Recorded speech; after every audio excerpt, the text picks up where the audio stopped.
अस्सलाम वालेकुम पाकिस्तान। हमीद नकीबी आपकी खिदमत में हाजिर है। दोस्तों, मशरक़ वुस्ता के समुंदर इस वक्त किसी भी लम्हे फटने वाले बारूद के ढेर पर खड़े हैं। अगर अमेरिका के बहरी बेड़ों ने ईरान पर हमला किया तो ईरान ने एक ऐसा सरप्राइज़ तैयार कर रखा है जिसने अमरीकी पेंटागन के जनरल्स की नींदें उड़ा कर रख दी हैं। शायद यही वजह है कि ये बहरी बेड़े कई महीनों से ईरान के पास तो मौजूद हैं, लेकिन 1 किलोमीटर भी आगे बढ़ने की हिम्मत नहीं कर रहे। माहिरीन का दावा है कि अगर अमेरिका ने एक भी गलत कदम उठाया तो ईरान का जवाबी वार न सिर्फ यूएसएस अब्राहम लिंकन को समुंदर की तहों में गर्क कर देगा, बल्कि ये ज़रब अमेरिका की सुपर पावर होने की साख को हमेशा के लिए दफन कर सकती है। ईरानी साहिलों से निकलने वाला वो कौन सा मोहलिक सरप्राइज़ है जिसने अमरीकी बहरी बेड़े के पांव जंजीर कर दिए हैं, और कैसे एक सस्ती टेक्नोलॉजी तारीख का धारा बदलने वाली है। आज की वीडियो में हम इस जंगी जुनून की वो हकीकत दिखाएंगे जो मेन स्ट्रीम मीडिया आपसे छुपा रहा है। दिल थाम कर बैठिएगा क्योंकि खेल अब शुरू होने वाला है।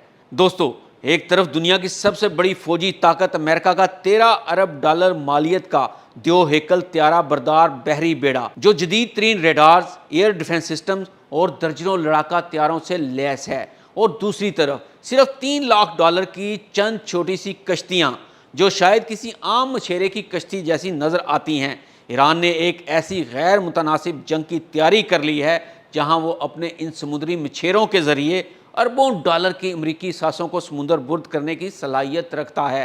दोस्तों, अमेरिका का एक जेराल्ड आर फोर्ड बहरी बेड़ा बनाने में तकरीबन 13 से 15 अरब डॉलर खर्च होते हैं। इसके साथ चलने वाला एक डिस्ट्रॉयर 3 से 4 अरब डॉलर का होता है, जहां दूसरी तरफ ईरान की एक जदीद तेज़ रफ्तार कश्ती की लागत सिर्फ 3 से 10 लाख डॉलर के दरमियान है। यानी जितनी कीमत में अमेरिका का एक बहरी बेड़ा तैयार होता है, इतनी कीमत में ईरान ऐसी 15,000 कश्तियाँ बना सकता है। और दिलचस्प बात यह है कि ईरानी ज़राए के मुताबिक अब तक 1500 से ज़ायद कश्तियाँ तैयार करके अपने बेड़े में शामिल कर चुका है। इससे भी दिलचस्प बात यह है कि इन कश्तियों को अमेरिका के जदीद तरीन रेडार भी ट्रेस नहीं कर सकते। ये सिर्फ कश्तियाँ नहीं हैं, ये समुंदर में बिछा हुआ एक ऐसा जाल है जिससे निकलना अमेरिका के लिए तकरीबन नामुमकिन दिखाई देता है। अब आते हैं इस सवाल पर कि ये कश्तियाँ इतनी ख़तरनाक क्यों हैं। इसका जवाब इनके इंजन में छुपा है। इन कश्तियों में आमतौर पर 3 से 4 हाई परफॉर्मेंस आउटबोर्ड इंजन लगे होते हैं। ये वही टेक्नोलॉजी है जो रेसिंग बोट्स में इस्तेमाल होती है, लेकिन ईरान ने इन्हें जंगी मकासद के लिए रिवर्स इंजीनियरिंग से तैयार किया है। ये इंजन मजमूई तौर पर 1200 हार्स पावर से ज़्यादा ताकत पैदा करते हैं। नतीजा, ये कश्तियाँ पानी की सतह पर 150 से 200 किलोमीटर फी घंटा की रफ्तार से दौड़ सकती हैं। जब ये इतनी तेज़ रफ्तारी से हरकत करती हैं तो ये समुंदर पर तैरती नहीं बल्कि उड़ती हुई महसूस होती हैं। इतनी तेज़ रफ्तारी का मतलब ये है कि अगर ये अमरीकी जहाज़ के रडार पर आ भी जाएँ तो जब तक अमरीकी अमला रद्द-ए-अमल देने की तैयारी करेगा, ये कश्तियाँ अपना मिसाइल दाग कर वहाँ से फ़रार हो चुकी होंगी। दोस्तों, अब आप सोच रहे होंगे कि इतने बड़े और जदीद रेडार से ये कैसे बचती हैं। इसके 3 बड़े राज हैं। Number 1, low profile design. ये कश्तियाँ कद में बहुत छोटी हैं। रेडार की लहरें जब समुंदर की लहरों से टकराती हैं तो ये कश्तियाँ लहरों के दरमियान छुप जाती हैं। रेडार ऑपरेटर को समझ ही नहीं आता कि कोई लहर है या दुश्मन की कश्ती। Number 2, composite material. ईरान ने इनकी तैयारी में स्टील या धात के बजाय फाइबर ग्लास और कार्बन कंपोजिट का इस्तेमाल किया है। धात रेडार की लहरों को शीशे की तरह वापस भेजती है, जबकि फाइबर ग्लास इन लहरों को जज़ब कर लेता है। Number 3, passive sensors. ये कश्तियाँ खुद अपना रेडार ऑन नहीं करती, क्योंकि रेडार ऑन करने से दुश्मन को इनकी लोकेशन पता चल जाती है। ये ऑप्टिकल सेंसर्स के ज़रिए खामोशी से दुश्मन का पीछा करती हैं और अचानक हमला करती हैं। यही वो पॉइंट है जहां ये कश्तियां मूविंग मिसाइल बैटरीज बन जाती हैं। इन कश्तियों पर कौसार और नसर 1 जैसे एंटी शिप मिसाइल नस्ब हैं।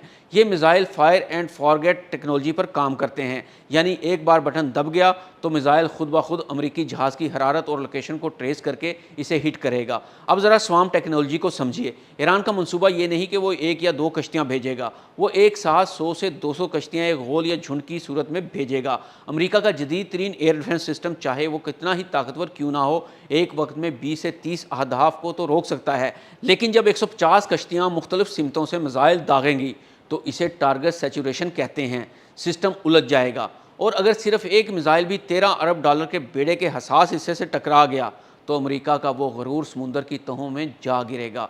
दोस्तों, जंगें अब सिर्फ ताकत से नहीं बल्कि हिकमत अमली से लड़ी जाती हैं। ईरान ने साबित किया है कि अरबों डॉलर के महंगे हथियारों का तोड़ چند لاکھ ڈالر کی سستی ٹیکنالوجی سے ہی ممکن ہے۔ یہ مچھر فلیٹ خلیج فارس اور ابنائے ہرمز میں امریکہ کے لیے ایک ایسا خطرہ بن چکا ہے جس کا فی الحال کوئی مکمل توڑ موجود نہیں ہے۔ دوستو، آپ کا اس بارے میں کیا خیال ہے؟ کیا واقعی یہ چھوٹی کشتیاں دنیا کے سب سے بڑے بحری بیڑے کو شکست دے سکتی ہیں؟ کمنٹس میں اپنی رائے ضرور دیں، کیونکہ آپ کی رائے ہمارے لیے بہت اہم ہے۔ اگر آپ کو یہ ٹیکنیکل تجزیہ پسند آیا ہے تو ویڈیو کو لائک کریں اور چینل کو سبسکرائب کرنا نہ بھولیے، تاکہ آپ ایسی ہی معلوماتی ویڈیوز دیکھتے رہیں۔ اگلی ویڈیو تک کے لیے حمید نقیبی کو اجازت دیجیے۔ اللہ حافظ۔